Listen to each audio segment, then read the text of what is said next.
ሰራተኛ ጋር አተዋወቃችሁ? ቅድም ክላስ ልታጸዳልኝ ስትገባ ያዩት ይመስለኛል። ግን በትክክል ነው ማለት ለመጀመሪያ ጊዜ አንተ ከሴት ልጅ የምታደርገው ነገር ተገኘ ማለት ነው። ይሄን እናት ጎዳና ላይ ወድቃ ዝናቡ ፀሐዩ ብርዱ ሲፈራረቅባት ነበር የምትኖረው። አንቺም ብትሆኚ ካሉ ጨምላቃ ተጨምላቀሽ ተቃላሽ ነበር። እንዴት ሰላም ሰላም ሰላም፣ እንዴት ናችሁ? ውድና የተከበራችሁ በመላው ዓለም የምትገኙ ኢትዮጵያውያን እንዲሁም ኤርትራውያን ቻኔ ቤተሰቦች እንዴት አላችሁልኝ? እግዚአብሔር ይመስገን እኔ በጣም ሰላም ነኝ። እናንተም በያላችሁበት ሰላም፣ ፍቅር፣ ጤና እንደምትወርዱኝ ተስፋ እያደረኩኝ ይህን ቪዲዮ ጀምሮ እንደተለመደው ላይክ እና ሼር፣ ሰብስክራይብ በማድረግ ሰብስክራይብ ስታደርጉ የደወል ምልክቷን በመጫን ቤተሰብ ትሆኑ ዘንድ በአክብሮት እየጋበዝኩ የተለመደ ሀሳብ አስተያየታችሁን በኮሜንት እንድትሰጡኝ እያልኩኝ ጽጌረዳ ክፍል 2 ትናንትና አቅርቤላችሁ ነበረ። ላይክ አድርጉኝ ፕሊስ ቤተሰብ። እንዲሁም ደግሞ ሀሳብ አስተያየታችሁን እፈልጋለሁኝ ከዩቲዩበር ይልቅ ከዚህ በኋላ በተከታታይ ድራማዎች ስለምመጣ ይሄንን ድራማ ብታመጭልን አብረን ብንስቅ ብንጫወት የምትሉት ካለም አሳውቁኝ። ሙቀት ሊደፋኝ ነው፣ እንደምታዩት በጣም ሙቀት ነው ታውቃላችሁ። ማለት እንግዲህ እስኪ እንቀጥል።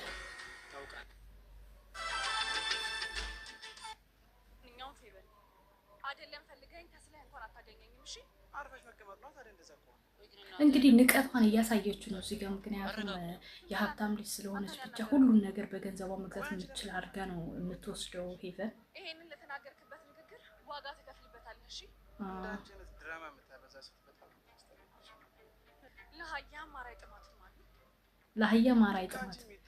እሱም የሀብታም ልጅ ነው፣ እሷም የሀብታም ልጅ ናት። አያችሁ፣ እሱም የሀብታም ልጅ ነው፣ እሷም የሀብታም ልጅ ናት። ግን ሁለቱም ደግሞ ሰው ይንቃሉ። ሁለቱም ደግሞ እሷም ወንድን በገንዘብ መግዛት የምትችል ይመስላት፣ እሱም ደግሞ ሴትን በገንዘብ መግዛት ነው የሚችለው። ስለዚህ ተመሳሳይ ማንነት አላቸው ማለት ነው። እንደዚህ አለፍ አለፍ እያለ ነው። በነገራችን ላይ እሷን የመሰለች ሞዴል የማያልቅባት እና ስለሰጠኝ በጣም ነው የማመሰግነው። የእሷን ግማሽ ነው ራሱ እኮ ነው ያልወዳት። አስበው ደግሞ ጽጌረዳ በጣም ጀግናና ቆፍጣና ልጅ ናት። አላማ ያላት የደሃ ልጅ ስለሆነች ብቻ እየተገፋች እየተደበደበች ብዙ ጉዳት እየደረሰባት ትምህርቷን እየተማረች ያለች ልጅ ናት። አንድ ደካማ እናት አለቻት። ሰው ቤት ነው እንግዲህ እያደገች ያለችው። አይታችኋል ከኋላ በክፍል 1 እና በክፍል 2 ያያችሁት ማለት ነው። አሁን ላይ ደግሞ እንግዲህ ከዚህ ጋር ሲገናኙ ትምህርት ቤቱም አዲስ ስለሆነ እሷም አዲስ ስለሆነች ለነሱ እያብራራችለት ነው። እሱም ደግሞ ጎበዝ ጨዋ እንደሆነች ምናምን እየነገራት ነው ማለት ነው። እኔ እንደዚህ አልተረዳሁትም ነበር።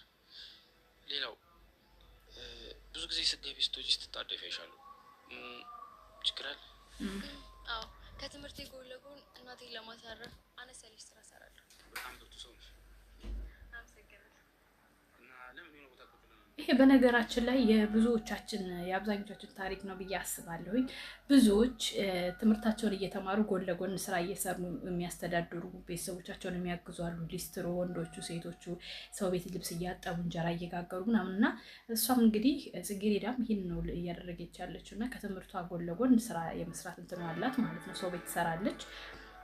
ሰው ቤት እየሰራች ደግሞ እናቷን ለማገዝ ነው። ግን እናቷ ይሄን አታውቅም። ሰው ቤት ስትገባ እንግዲህ በባለፈው ክፍል አይታችኋል አይደለ? አታውቅም።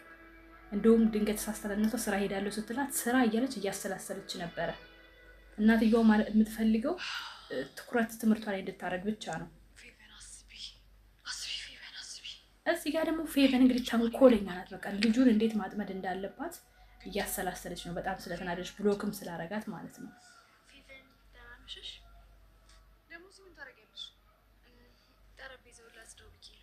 በቀን የሚሰራ ስራ በዚህ ሰዓት ለጠዋት እኮ አቧራ እንዳይኖር ነው ጽዱ እንዲሆን አስቤ። ቆይ እኔ የምልሽ በቀን የሚሰራ ስራ በዚህ ሰዓት ነው የምትሰሪው? ቀን የት እየዋልሽ ነው? ምን እያለሽ ነው? ያው ታውቂ የለ አሁን ጥናት ምን ያክል እንግዲህ እየተፈታተነቻት እንደሆነ አስቡት። በማንኛውም ሰዓት መብቷ ነው መስራት ይችልች። እንግዲህ ግን ደግሞ ሙቀቱ ይቅርታ፣ ግን ደግሞ እሷ እየተቆጣጠረቻት ነው ያለችው። በቃ ሁሉን ነገር እኔ ካላደረኩት እኔ ካልወሰንኩት እያለች ነው ያለችው። በጣም እየከበደ ነው የሚመጣው። ስለዚህ ቀን እያጠናው ሰሚያለሽ። ልታይ ልታትበይ። እሺ፣ ተምሮ የትም የደረሰ ሰው የለም። ከዚህ በኋላ ደግሞ በዚህ ሰዓት መጥተሽ ልታጸጃ። አይ ችግር የለውም እማዬ ላግዛት ብዬ ነው እንጂ እኔ እኮ እዚህ ብዙም ስራ እየሰራሁ አይደለም። በቃ ወደ ስራሽ።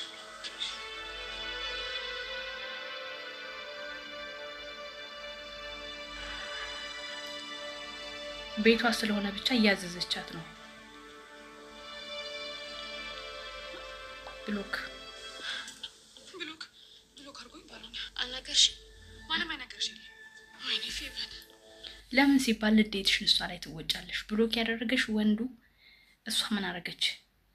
ድሀ ሰርቶ አዳሪ ልጅ ናት። ግን አያችሁ ቤታቸውን ቤት ስላላቸው ሀብት ንብረት ስላላቸው ብቻ ሰው ማሽከርከር ይፈልጋሉ። በዚህ አጋጣሚ የጽጌረዳን ስልክ እሷ አገኘ ማለት ነው። እሷ አላሰበችው። ቴክስት ለመላክ ያክል ብቻ ነበረ። ሞኝነቷን ነው። ሀብት እንጂ ጭንቅላት የላትም። ይሄን አላሰበችው። ከዛ ደግሞ ለፕሮፌሰሩ አልሰራም ብለሽ ተናገራችሁ። ምን ማድረግሽ ነው? የኔ ወንድም ተረጋጋ። ስለምን እያወራህ እንደሆነ አላውቅም። ቆይ እኔ ሲጀመር አንተን ሳላውቅ ለምንድነው ልጎዳህ የምሞክረው? እና ታዲያ ለምንድነው ለፕሮፌሰሩ እንደዛ ያልሽው? እንዴ ይሄ ምን አይነት ጥያቄ ነው? ስላልመጣህ ነው? ደግሞ ማለት ካልነበረብኝ መናገር ነበረብን። ቆይ አንቺ ምን አይነት አይናውጣ ሰው ነሽ? ከየት ነው ያመጡሽ?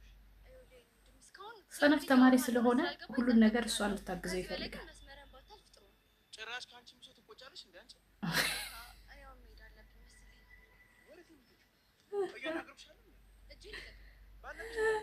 እንዴ በግድ እኮ ነው እኮ አስገድዶ እኮ የቤት ስራ ወይም ደግሞ አሳይመንት ሲሰጥ ታውቃላችሁ። ድሮ እንግዲህ ወይ ሀብታም ልጅ ወይ ደግሞ ዱርዬዎች ሲሆኑ በግድ ጎበዝ ተማሪዎችን ያሰራሉ። ቢካሏቸው ይማቱ ነበር። እንደዛ ማለት ነው። ልጅቷ ነብር ናት ሲጀምር። ማስከፈልም ማለት ቆይ አንተ ለምን አትረጋጋም? ምንድነው ተረጋጋ? ያማን ደምን ባነው ማስረከሳት። እሺ እኔ ወንድ አይደል? ቆይ አሁን እንደዚህ መሆን ምን ይፈይድልሃል? የራስ ጥፋት ሆኖ በራስ ጥፋት እሷ ልትወቅስ። በጣም ይቅርታ። እሺ ለምን ቅድም ከጽጌረዳ ጋር ተጣልታችሁ ነበር መሰለኝ? ይሄ ሰበብ እና ታዲያ ለምንድን ነው አንቺ እሷን ወክለሽ ይቅርታ የምትጠይቂው? ይኸውልህ እኔና ጽጌረዳ አንድ ላይ ነው የምንኖረው። ማለቴ በቤት ሰራተኝነት ተቀጥረው እኛ ቤት ነው የሚኖሩት ከእናቷ ጋር እና እናቴ ነች የምትረዳቸው። ጭራሽ የሰራተኛ ልጅ ሆና ነው እንደዚህ የጠገበችው? እና የሰራተኛ ልጅ ብትሆን ኖራለሁ። ሰውን በጣም አስጨንቃለሁ አንዳንዴ። በስበቡ ተግባባችሁ ማለት ነው። እኔም ትንሽ ያለኛው ነበር። በጣም ይቅርታ። ኧረ ችግር የለም። በጣም ነው ይቅርታ የተጠያየቃችሁት። ለፉ እያለፋችሁ ሀብታም የሚያስበው በገንዘቡ እንጂ በጭንቅላቱ እንዳልሆነ በዚህ ታውቃላችሁ። ልጁ ያው ሁሉ ጊዜ ተንኮል አስቦ በእሷ ላይ ጉዳት እንደሚያደርስ ነግሯት ነበረና ብዙ ነገር ነው የሚፈትናት ገና ከዚህ በኋላ። አይ እኔ በልቻለሁ ይቅርብኝ። ከፍትፍቱ ፊቱ ሲባል አልሰማሽ? እውነት ነው። ነይ ቁጭ በይ። ግድ የለሽ። አልገባኝም። ያው ሀብታም ፊት አይሰጥም ነበረ፣ ግን ልጅቷን ስለፈለጋት የነገር ዳርዳር ውስጥ ክስታ ነው። ግን እኮ ጋሼ ልጅ ወት ናት። በጣም ነው የሚያሳዝነው። ሀብታም ስለሆኑ ብቻ በገንዘቡ መግዛት ይከብዳል ሰው። ዘይት የለውም፣ ጨውም የለውም፣ በርበሬም ለከለር ነው ያደረኩት። ጥሩ አድርገሻል። ወጣትነት ደስ ሰውየው ታማሚ ናቸው። ምግብ ተመርጦ ነው የሚሰራው። አልገባኝም። የምናወራው በአማርኛ መሰለኝ። እንዴት ነው የማይገባው? በገንዘብ አሁን እዚህ ጋር ገንዘቡን እኔ እሰጥሻለሁ አንቺ እኔን አግቢኝ ነው። ብዙ አመት ሰርተሽ የምታገኘውን ገንዘብ እኔ መተካት እችላለሁ። ስለዚህ እኔን ማግባት ነው ያለብሽ። በገንዘብ እንግዲህ ሚስት መግዛት ማለት ነው። ያ ይደብራል። የብዙ ሀብታሞች እንትን ነው ይሄ። በጣም የሚገርም ነው የምር። ሰውን በገንዘብ ለመግዛት አትሞክሩ በዚህ አጋጣሚ ማለት ነው። እሱ የእርሱ ልጅ ነው። እንደምታዩት እንግዲህ ትምህርት ቤት ተጣልተው ነበረ። በሚያሳዝን ሁኔታ አንድ ቤት ተገናኙ። የጽጌረዳ ፈተና ከዚህ በኋላ ነው የሚብሰው። በጣም የምትፈተነው ማለት ነው። ምክንያቱም ስሙ ጠፋኝ። በፊት እንትን ልለው ነበረ። ትምህርት ቤት ላይ ብዙ ነገር ስለተናግረው ሰው ሄደች እልህ ስለያዘው የሚፈልገው እሷን አሁን መበቀል ነው። ስለዚህ ተሳካለት ማለት ነው። ምን ሊሆን እንደሚችል በጉጉት እናያለን። እንደዚህ አለፍ እያለን ነው የምናየው። ምክንያቱም ድራማው ሙሉ ረጅም ስለሆነ ዋና ዋናውን እያየን ሌሎቹንም እንትን ለማለት ነው። ቀጣይ ክፍል ሲኖር ቀጣይ ክፍል ላይ የምናወራው ነገር ስለሆነ ማለት ነው። እንግዲህ እዚህ ጋር ኩሽና ላይ በጣም ይፈታተናታል። እንደምታዩት ቤቴ ነው፣ እኔ ያዘዝኩሽን ነገር ብቻ ነው መስራት ግዴታ የለብሽ። ስለዚህ ይሄን አድርጊ፣ ይሄን አታድርጊ፣ ጽዳትሽን ጠብቂ። በጣም በሞራል ነው የሚጫወተው በነገራችን ላይ ማለት ነው። አንደኛው ክፍሌን ስታጸጂ ደጋግመሽ እንድታጸጂ ይፈልጋል። ሁለተኛው ደግሞ በዚህ ቤት እስከሰራሽ ድረስ ንጽህናሽን እንድትጠብቂ ይፈልጋል። አያችሁ፣ ጥጋብ እንደዚህ ነው የሚያደርገው። እሷን መበቀል የሚጀምረው ከዚህ በኋላ ነው። ለምን የሰው ቤት ሰራተኛ ናት። እነሱ ቤት ደግሞ ሰራተኛ ሆና ስለገባች ትታዘዛለች፣ ግዴታ ነው። በእሳት ቀልድ የሚባል ነገር አለ። በ20 ደቂቃ ውስጥ ጁስ ፈስተሽ ከለሽ ዓለም እንዲህ ናት። ለአንዱ ዓለም ለአንዱ ሙሉ ለአንዱ ጎደሎ ተሰርቶ መጣ።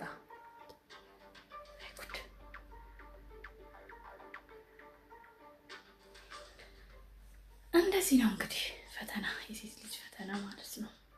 ታገሺ ያልፋል ጽጌረዳ።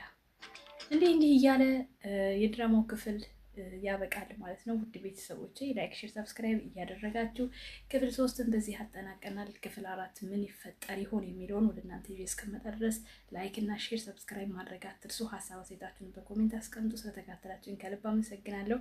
ሰላም ለኢትዮጵያ፣ ሰላም ለሀገራችን። ባይ ባይ።